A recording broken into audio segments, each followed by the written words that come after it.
Dostlarım kümesi min ayta. İyi bir şey sesler bu. Taze başladığında ay irtem olan, irteylendirmesin. Yerilmesiydi.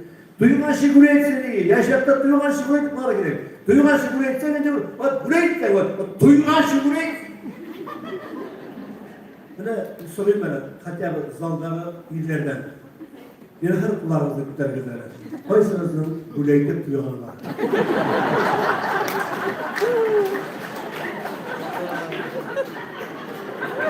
Ey Mahmut senin yüzüne duyulanlardır.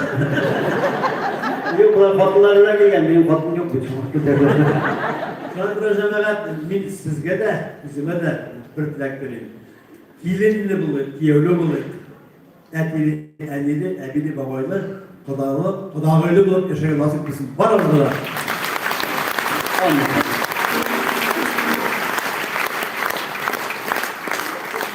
Gerçekten abi bir işim yine kaldı dostlar. Bir işim bizden uyuşma hazır. Eydep barışı falanın yaşı gerek.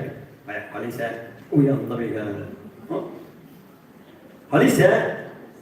Halise ne? Böyle çıkma perişan uçturan.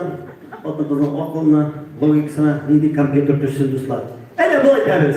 Ele yol edip geri geleydi. Selam siyasıyla. Zul, cesaretin uzun, tavan uzun hızlı.